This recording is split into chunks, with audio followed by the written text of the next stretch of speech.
Bwana Yesu asifiwe. Karibu katika ibada ya asubuhi ya Anza Siku na Bwana inayokuja kwako na Pastor Miamba, na tunamshukuru Mungu sana kwa ajili ya Jumatatu ya leo ambayo tunaenda kujiweka wakfu kwa ajili ya kuianza wiki ya ushindi, kuianza wiki iliyofungua malango yake. Tunaona Biblia inaeleza katika ile Zaburi ya 24 mstari wa 7 inasema, inueni vichwa vyenu enyi malango, inukeni enyi malango ya milele, mfalme wa utukufu apate kuingia. Ni nani mfalme wa utukufu? Bwana mwenye nguvu hodari, Bwana hodari wa vita. Inueni vichwa vyenu enyi malango, naam, viinueni enyi malango ya milele, mfalme wa utukufu apate kuingia. Tunapojiweka wakfu katika siku ya Jumatatu, tunaruhusu mfalme wa utukufu apate kuingia na baraka zake za wiki nzima. Bwana amezibeba baraka za wiki nzima, amebeba neema ya wiki nzima. Tunapoenda kujiweka wakfu kwa Bwana, Bwana anaisukuma hiyo neema yake kutufikia, na sisi tunakuwa katika nafasi, position ya kuzipokea hizo neema kutoka kwa Bwana.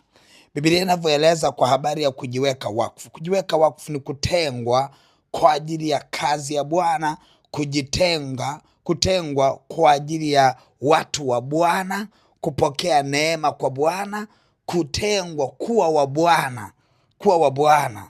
Na hili ni jambo la ulimwengu wa roho. Katika ulimwengu wa roho tunapojiweka wakfu, mbingu zinatuona ya kwamba tumetengwa na sisi ni wa Bwana.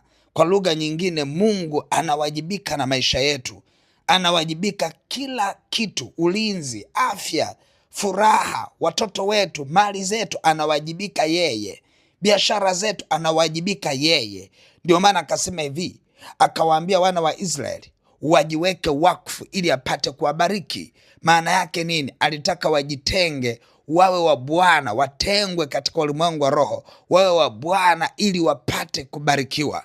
Nasi tunatengwa katika kujiweka wakfu. Siku ya leo tunamwambia Bwana, tupo tayari kubarikiwa na wewe, tupo tayari kulindwa na wewe, hatuna Mungu mwingine ila wewe. Kwa hiyo tunapoenda kujiweka wakfu asubuhi ya leo, tunamwambia Mungu, kama si wewe utakaye kuwa na sisi wiki hii, hatuwezi kufika, lakini mkono wako utatufikisha, kwa maana tumetengwa na tumejitenga na tumekubali kuwekewa alama ya kwamba sisi ni wa kwako. Utubariki, utuinue katika wiki hii. Lakini tunajua Biblia inamtambulisha shetani kama simba ungurumaye akitafuta kutumeza, lakini tunamshinda kwa neno la ushuhuda na kwa damu ya mwana kondoo. Ya kwamba tunajua kabisa ya kwamba hasira za adui haziwezi kufanikiwa mbele ya uso wa Bwana. Tunapojiweka wakfu kwa Bwana, adui anapokuja kwa njia ziwazo zozote na kwa namna iwayo yoyote, hawezi kushinda, kwa sababu sisi tunalindwa na Bwana. Ajapojipanga kwa asilimia iwayo yote, hatuwezi kuangamia, kwa maana tunalindwa na Bwana. Kwa adui anapokuja akiona alama ya kujiweka wakfu kwetu, hawezi kufanya jambo lolote, kwa sababu tunalindwa na Bwana, tumetengwa na Bwana, tunatetewa na Bwana, tunafundishwa na Bwana. Kwa hiyo tunapojiweka wakfu kwa Bwana ni ulinzi mkubwa sana katika ulimwengu wa roho. Kwa hiyo jambo la kujiweka wakfu limekuwa ni desturi yetu, lakini ni jambo ambalo linaleta ushindi kwenye maisha ya kila mmoja naye mwambia Bwana ya kwamba hana Mungu mwingine. Kumbuka, wapo wanaojikabidhi kwa mizimu, wanasema wiki hii mizimu mtulinde. Wapo wanaojikabidhi kwa wachawi, wanasema wiki hii wachawi mtulinde. Lakini sisi hatuna Mungu mwingine, hatuna msaada mwingine ila Bwana. Na yeye Bwana anajua kwamba tunamtegemea yeye katika njia zetu zote, tunamkiri yeye.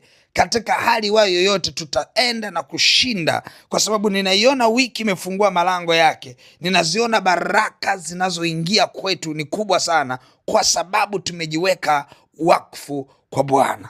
Kwa tunapoenda kujiweka wakfu kwa Bwana asubuhi ya leo kwa ajili ya wiki nzima, nataka kila mtu ajue kinachoenda kutokea. Malango yamefunguliwa, yako wazi kwa ajili ya kuzipeleka baraka ziingie kwenye maisha yako.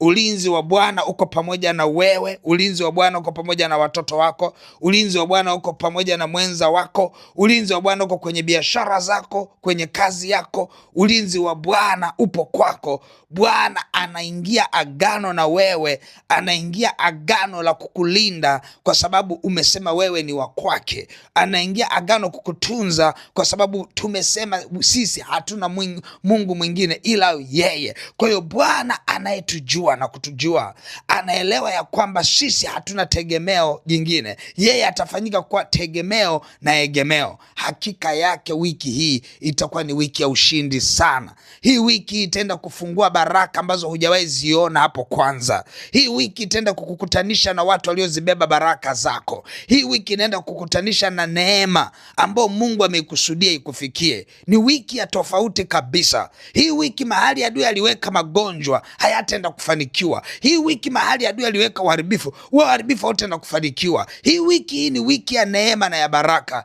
Wiki iliyojaa habari njema, wiki iliyojaa nguvu ya ushindi katika kila jambo ambalo uharibifu utajaribu kusogelea. Wiki hii itakuwa ni wiki ya ushindi sana. Tunaenda kujiweka wakfu kwa Mungu wetu. Tunajua shetani ametegesha maajali mengi kila kona, lakini tunapojiweka wakfu ajali zitapisha tupite, kwa sababu hakuna namna ajali zikawakuta watu waliojiweka wakfu kwa Bwana. Mtu mmoja akawa nishuhudia, ananiambia, mchungaji, nimepata changamoto sana. Mtoto wangu mmoja kiroho ameniambia, nimepata changamoto sana hizi wiki. Nimejigundua ya kwamba kila nikitembea barabarani nasimamishwa na trafiki na hakuna mjadala, naandikiwa ile tiketi, ile risiti ya kulipa. Anasema hivi, nimejikuta ninaandikiwa kila siku na siandikiwi mara moja. Akasema hivi, majuzi nikataka nilipe. Anaeleza sasa siku hiyo wakati ananisimulia, anasema majuzi nikataka nilipe hiyo hela yote. Nikamfuata trafiki, nikamwambia trafiki, naomba nipigie mahesabu ya hela zote ninazodaiwa. Akazilipa. Baada ya kuzilipa, yule trafiki akasema, sasa wewe ni safi, nenda. Anasema cha ajabu, hajaenda mbali, amekamatwa tena, na akiangalia trafiki anaonyesha kwamba bado ana madeni mengine licha ya kwamba alishalipa. Halafu Bwana akamsemesha, akamwambia hivi, ni kwa sababu hujiweki wakfu kwa Bwana. Kama hukujiweka wakfu kwangu, hauwezi pata neema. Akashtuka, ndo akanisimulia, akasema, baba, leo Mungu amenisemesha ya kwamba uharibifu ulikuwa unakuja ni kwa sababu sikujiweka wakfu kwake. Akasema, kuanzia leo sitaacha kujiweka wakfu katika ibada hizi za kujiweka wakfu, wala zile za shukrani, na wala na ibada nyingine nyingi. Nikamwambia hivi, kama Bwana amekusemesha ndivyo ilivyo. Kwa hiyo nenda kuomba sasa kinyume na giza lote na mipango yote, lakini tunaenda kujiweka wakfu kwa Mungu wetu. Twende mbele za Bwana. Baba mtakatifu, katika jina la Yesu Kristo wa Nazareth, Mungu aliye hai, tunakushukuru sana kwa neema kubwa na rehema zako nyingi, ya kwamba ni neema yako tu Bwana ndio maana hatuangamii. Unatusaidia na kutulinda katika jina la Yesu. Baba, ninakushukuru kwa uwepo wako na nguvu zako ambazo unaziachilia katika wiki hii. Wacha nguvu zako ziendelee kutuhudumia. Tunajiweka wakfu mbele ya uso wako, tulindwe na wewe Bwana, tutetewe na wewe Bwana, tugangwe na wewe Mungu aliye hai. Hakutakuwa na hofu itakaosogea kwenye maisha yetu, hakutakuwa na uharibifu utakaosogea kwenye maisha yetu, kwa maana tunalindwa na nguvu zako katika Kristo Yesu. Baba, ninakushukuru kwa maana unatusimamisha katika mwamba ulio imara, unatusimamisha katika ushindi katika maisha yetu. Hatutarudi nyuma, tunakutegemea wewe peke yako. Wiki hii ni wiki iliyofungua malango, na malango yamebeba baraka. Malango yanayofunguka yamebeba neema kutoka kwako. Wajumbe wa habari njema wanaofuruliza kila moja kuingia kuzileta habari njema kwenye maisha yetu. Baba, nakushukuru kwa sababu tunapojiweka wakfu, hakuna mjumbe atakayezuiliwa kuleta zile baraka ulizozikusudia kwetu. Mungu aliye hai, tunajua katika ulimwengu wa roho adui ametegesha uharibifu mwingi, lakini hakuna hata mmoja utakaofanikiwa kwenye maisha yetu, wala nyumba zetu, wala watoto wetu, wala kazi zetu, zetu wala biashara zetu, kwa jina la Yesu Kristo wa Nazareth, Mungu aliye hai. Adui ajapokuja kwa njia moja, ataondoka mbele yetu kwa njia 7. Utaenda kumwondoa adui na kumsukuma ende mbali, utampeperusha mbali sana, kwa maana we Mungu unatulinda na kututetea kwa wivu mkubwa sana. Baba, asante, tunapojiweka wakfu, usituache Bwana, kwa maana sisi ni wa kwako. Hatuna Mungu mwingine, hatuna baba mwingine, hatuna mfalme mwingine ila wewe peke yako. Mungu liye hai, asante, kwa maana zile baraka ulizozikusudia zitatufikia na adui hatafanikiwa kuleta uharibifu huo wote, katika jina la Yesu Kristo wa Nazareth. Baba, asante, nasi tunajiweka wakfu katika jina la Baba na la Mwana na la Roho Mtakatifu. Tulindwe na kutetewa na wewe wiki hii, na tutembee kwenye baraka zilizofungua malango na kuingia kwenye maisha yetu, katika jina la Yesu Kristo wa Nazareth. Amen. Mungu wangu akubariki sana. Basi unaweza ukashika sadaka yako sasa. Utaweza kuiachilia ile sadaka yako ya kujiweka wakfu kwa Bwana kwa ajili ya wiki hii. Utaiachilia kwenye ile lipa namba M-Pesa ambayo ni 577876 au namba za mawasiliano 0713842123 au 0744982517. Mungu wangu akubariki na uwe na siku njema. Amen.